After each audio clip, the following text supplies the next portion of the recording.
आप सभी को फन एंड रिलीजियस चैनल की तरफ से प्यार भरा नमस्कार। आइए सुनते हैं आज का प्रसंग। गणेश चतुर्थी को क्यों नहीं करने चाहिए चंद्र दर्शन।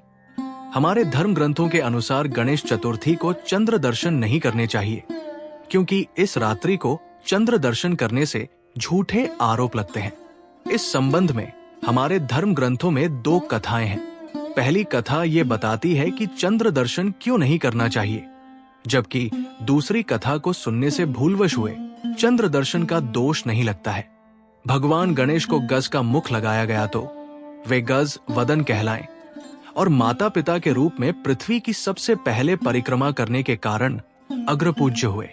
सभी देवताओं ने उनकी स्तुति की, पर चंद्रमा मंद मंद मुस्कुराता रहा। उसे अपने सौंदर्य पर अभिमान था। गणेश जी समझ गए कि चंद्रमा अभिमानवश उनका उपहास करता है। क्रोध में आकर भगवान श्री गणेश ने चंद्रमा को श्राप दे दिया कि आज से तुम काले हो जाओगे।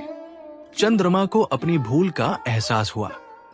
उसने श्री गणेश से क्षमा मांगी तो गणेश जी ने कहा, सूर्य के प्रकाश को पाकर तुम एक दिन पूर्ण होगे, यानी पूर्ण प्रकाशित होंगे। लेकिन आज का ये दिन तुम्हें दंड देने के लिए हमेशा याद किया जाएगा। इस दिन को याद कर कोई अन्य व्यक्ति अपने सौंदर्य पर अभिमान नहीं करेगा।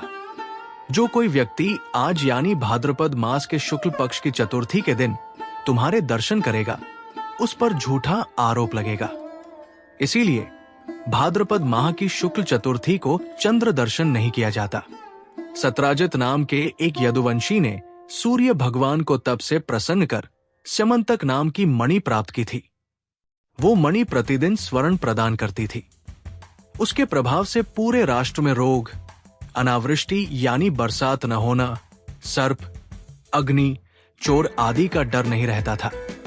एक दिन सत्राजित राजा उग्रसेन के दरबार में आया। वहां श्री कृष्ण भी उपस्थित थे। श्री कृष्ण ने सोचा कि कितना अच्छा होता ये मणि अगर राजा उग्रसेन के पास होती। किसी तरह ये बात सत्राजित को मालूम पड़ गई, इसलिए उसने मणि अपने भाई प्रसेन को दे दी। एक दिन प्रसेन जंगल गया। वहां सिंह ने उसे मार डाला। जब वो वापस नहीं लौटा तो लोगों ने ये आशंका उठाई कि श्री कृष्ण उस मणि को चाहते थे, इसलिए सत्राजित को मारकर उन्होंने ही वो मणि ले ली होगी। लेकिन मणि सिंह के मुंह में रह गई। जांबवान ने शेर को मारकर मणि ले ली। जब श्री कृष्ण को ये मालूम पड़ा कि उन पर झूठा आरोप लग रहा है, तो वे सच्चाई की तलाश में जंगल गए। वे जांबवान की गुफा तक पहुंचे और जांबवान से मणि लेने के लिए उसके साथ 21 दिनों तक घोर संग्राम किया।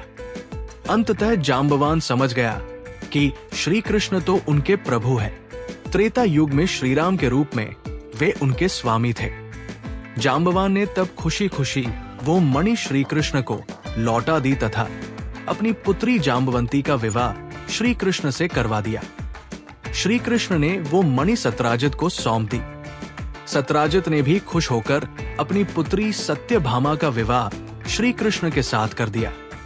ऐसा माना जाता है कि इस प्रसंग को सुनने सुनाने से भाद्रपद मास की चतुर्थी को भूल से चंद्र दर्शन होने का दोष नहीं लगता। आज की कथा को यही समाप्त करते हुए आपसे विदा लेते हैं। आप ऐसे ही और कथाओं का आनंद लेने के लिए हमारे channel fun and religious stories को ज्यादा से ज्यादा लाइक करें, शेयर करें और सब्सक्राइब करें। धन्यवाद। जय श्री राम।